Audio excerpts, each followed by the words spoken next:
Hello, hello, friends. How are you? Happy Thursday. Welcome to the Thursday Throwdown.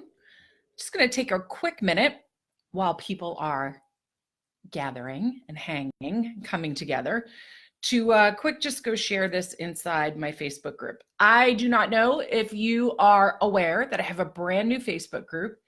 It's literally a baby. It's brand new. It's called Disruptors Nation.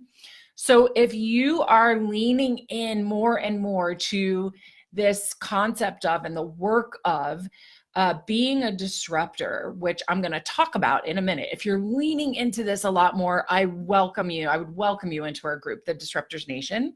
So let me just pop over and share that real quick inside that group.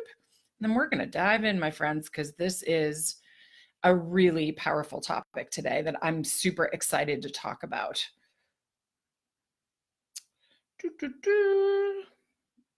Okay, I think we are good. So we are going to get started. Awesome. Welcome. Thank you so much for being here. I'm going to have a little coffee. It's raining. It's a little bit miserable here, and I am still completely fired up about this topic. Hey, Virginia, nice to see you. So if you are new to me, my name is Kelly Ruta. I am what I like to call seasoned, meaning I've put many years in, psychotherapist turned transformational expert for women who identify as disruptors. So women with the audacity to believe that they can actually, with their message, their voice, their gifts, their service, get out and change the whole damn world, and who have the courage to actually freaking try to do it. Those are the women I coach and teach and speak to and support. So if you are brand new to me, that is what I'm all about. Welcome. And I have a community called Disruptors Nation, which I just opened recently. Please hop over on Facebook and find it. You can also find me on Instagram. So welcome. Today's topic, I feel crazy passionate about. Actually, if you followed me for any period of time, you know that when I get online and I talk about this kind of stuff, I'm crazy passionate about all of it. I feel it in my bones. It stirs my heart, stirs my soul, makes me get into action. Over in my group this week, we've been having a discussion, and it's been so powerful. And I feel so privileged to be able to listen to what other women have to say about the word disrupt, about the word disruptor, and identifying with it, or having trouble identifying with it. So I decided today was going to be the day. I was going to hop on and we're going to deconstruct this and talk about this because it's so incredibly important. Now, first things first, I want you to know that wherever you are in your work, on your life's journey, in your business, in your corporate career, whatever it is, wherever you are is the perfect place to start. There are some of us, like me, who kind of came out of the womb kicking and screaming and full of piss and vinegar and fire with a lot to say. And I've been disruptive as far back as I can remember. I didn't always do it gracefully. I did not always do it in a way that created positive impact, but I've learned. But there are so many of you that I'm hearing from and that I'm seeing in the online space and in other spaces, just having conversations, who are just waking up to this stirring, is the best way I can put it. This stirring in your mind, in your heart, in your soul, in your energy, in your awareness. And if you're in the United States, and even if you're not in the United States, our most recent election was the impetus for a lot of stirring for a lot of women. And there are things going on all around the world that we are becoming more and more aware of, that are happening in education, that are happening in science, that are happening in politics, that are happening in all areas of activism, that are happening in faith-based communities, that are happening based on gender, on race, on sexuality, I mean, you name it. There are lots of things coming up that are creating a stirring in women who didn't necessarily feel it before, that didn't necessarily see themselves as somebody being called to go do powerful change work, using your voice, using your skills, using your message, your writing, your music, literally speaking about it, using your ability to bring groups of people together or create creative solutions, whatever it may be. So whatever your camp you are in, we are all together. So whether you came out kicking and screaming like me, ready to say a lot of stuff, or you're just starting to recognize there are things happening around me that I can no longer sit with, that I can no longer tolerate, that I can no longer be quiet about, and I feel called to be a part of the solution, then welcome. You are in the right community. But what I'm hearing from some women is that they're having trouble with this idea of identifying as a disruptor. And I want to just take a minute and deconstruct this just a little bit, because I feel part of my work in the world is shifting the perception, the definition, the paradigm around being a disruptive woman. Because everyone is telling me, not everyone, but lots of women are telling me that while they get it here, they resist it, because we have been taught as women that to be disruptive is negative. It means you're a ball buster. It means you're a troublemaker. It means you are a distraction. It means that you're hostile or, angry, even though that's okay. Or that you're just a pot stirrer for the sake of stirring the pot. In other words, it's negative and it's not something that you want to be. And I think a beautiful, beautiful example of where this was challenged of late was when the term nasty woman came out. I smiled so hard about that term, because we as women took our power back. Because being called a nasty woman, it almost made me giggle. That was about somebody not being able to handle a woman standing in her power, speaking her truth, and sharing, not in an out of control, hysterical way, the truth of her anger. And so we as women who feel called to disrupt, and let's talk about what that even means. It's creating a disturbance. Now, it doesn't have to mean you're rioting in the streets. It can be a simple conversation in the back of a room that challenges a perception, a paradigm, a system, a habit, a way of being, a belief, a way of doing things. For me, being a disruptor it's about calling attention to, compelling, inspiring, raising self-awareness to systems and beliefs and paradigms and perceptions that are broken, and they are broken because they are set up only to serve the chosen few. And I'm driven by service, but it's not service of the elite or service of just the chosen few. It's for the good, the greater good.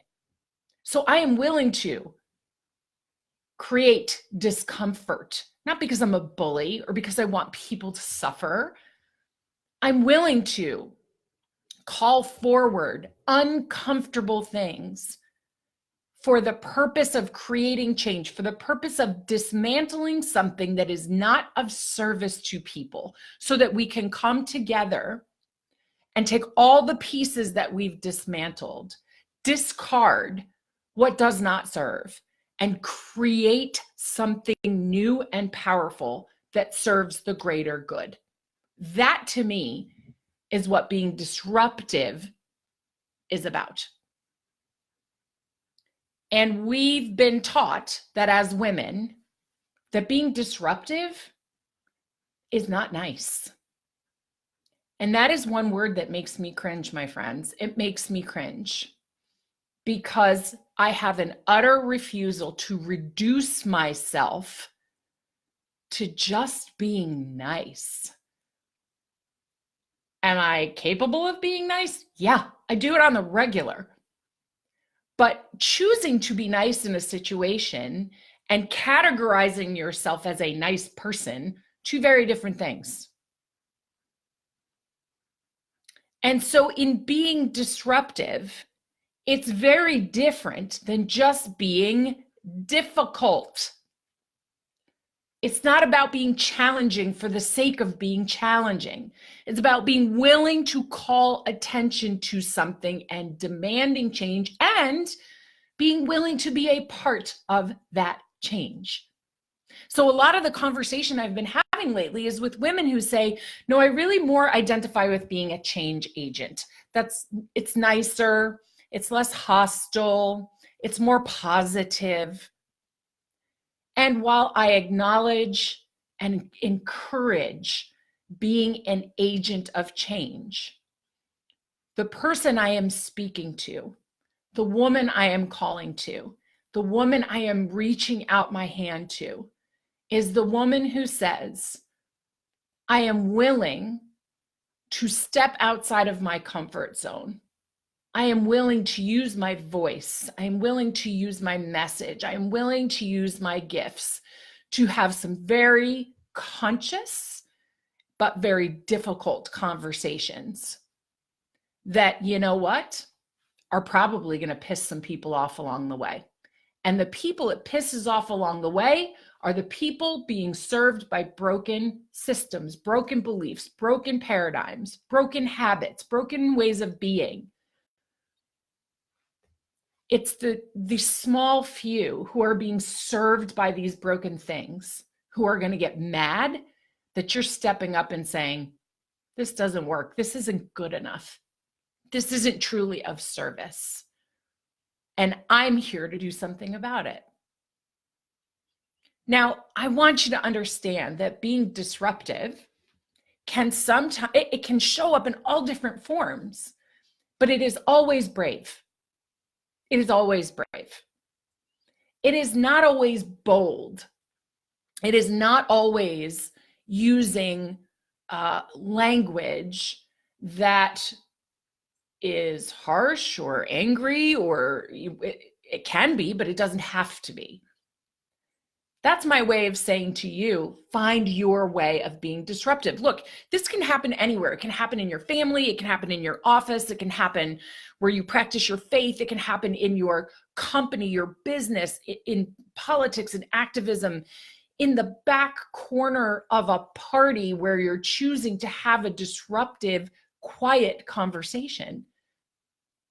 You can be quietly disruptive if being super visible is not your way. That's okay. But be very clear. Being disruptive is not being a ball buster. And anybody who wants to reduce it to that wants to do that so that you don't bring things to the forefront to create change. And you have to decide if you're okay with that. You have to decide if that's the way you're going to go. What I want to help you understand is that if you're resisting the word disruptor, it's probably because of your negative perception of what disruption is or what it means about you, or if there is an assumption that you have to be someone other than who you already are. The most disruptive thing you can do, by the way, is do the work on yourself to shift your limiting beliefs, to shift your limiting perceptions, to shift your relationship with fear and anxiety and guilt and shame, so that you tell the truth, so that you speak up, so that you are visible in whatever way speaks to you. Maybe it's submitting an article. Maybe it's speaking to thousands of people on a stage. Maybe it's just talking to your mom about your truth. Maybe it's going to your pastor and saying, I have some concerns. Can we talk about it? Or going to your school board Maybe it's going to the CEO of your company, or maybe you are the CEO of your company. And it's time to do things differently, to be of higher service to the greater good. But your limiting beliefs, your fears, your emotional reactions to things, your resistance to things, that's what's holding you stuck. So the most disruptive thing you could ever do is start working on what's within so that you can show up and do the work outside of yourself. So what fears are really holding you back here, my friends? What fears of speaking your truth? What fears of being seen, of being visible? Is it about attracting haters? Is it about attracting pushback? Is it about worrying about what your family is going to think when they see you make that Facebook post? Is it about writing the truth in your book and putting it out there, knowing that people who know you are going to read that and they're going to know the truth? Is it about the fear of what speaking your truth or doing this work in the world, changing your company, changing whatever, is going to do to your family, your marriage, your partnership? Again, one of the most disruptive things you can do is do the work to come face to face with those fears, and not for the outcome of being fearless. Fearlessness, and I'm probably going to talk about this next week much deeper, but understand that fearlessness is utter bullshit. If somebody is telling you that the goal is to be in this state of fearlessness, please examine that carefully, because fearlessness is a beautiful moment that you can, I hope you get to experience once in a while, but it is not necessary for doing this work. The only thing necessary for doing this work is truth and bravery. That's it. Every day, choosing it every day. I am scared every single day. Every day that I have these conversations, every day that I post things, that I go live, that I write in the book that I'm writing, every day that I apply to speak in new places, or that I challenge people and say, hey, have you thought about this differently? I'm afraid every day. But I choose to speak my truth. I choose to show up, and I choose to lean into bravery, and my fear just comes along for the ride. Because if I wait for all my fear to be gone, I will create no impact in this world. None. None. So ask yourself today, what's the truth of what's actually holding you back? Yes, being a change agent is powerful work, but sometimes to create true change, you must be disruptive. And if you are too afraid to be disruptive, then what you will focus on is, how can I do this and be liked? How can I do this and be nice? What do I have to reduce about myself in order to get the change made? And what I'm inviting you to play with is the possibility that you don't have to dumb it down, be super nice, be kind, be respectful, always come to the table with the intention of collaboration and cooperation and creativity and solutions. But will you choose to be brave? It's a really important question. And getting clear about what it is you want to disrupt and why. And then what is holding you back from actually doing that work is one of the most powerful gifts you will give to yourself.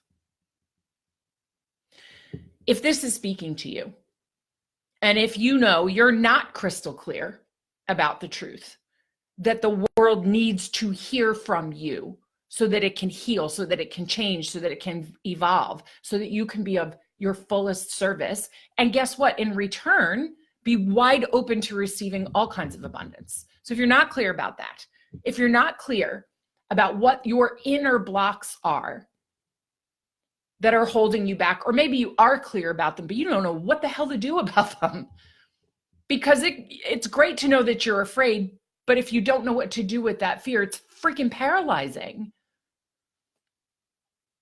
If you don't have the tools, if you don't have the support, and you know that stirring is not going to go away, then one of the things I invite you to do is to join me next Tuesday, February 26th.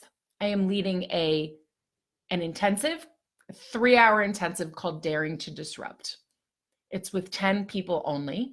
6 spots are gone, where I'm going to really lean in and teach all about this. And then I'm going to open up lots of time for you to be personally supported and coached in a safe and expert way so that you can move through these blocks and rise up and do the work you're being called to do. It's $297, friends. It's kind of a no-brainer. There's a link in the text. I think as of this morning, there were 3 or 4 spots left. And I invite you to join me and lean in. Get clear.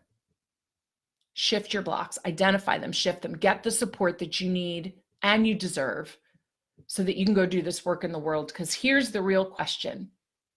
What's at risk if you don't? If you don't speak your truth, if you don't become part of the solution, if you don't answer the stirring, if you're too afraid to be disruptive, what's at risk here?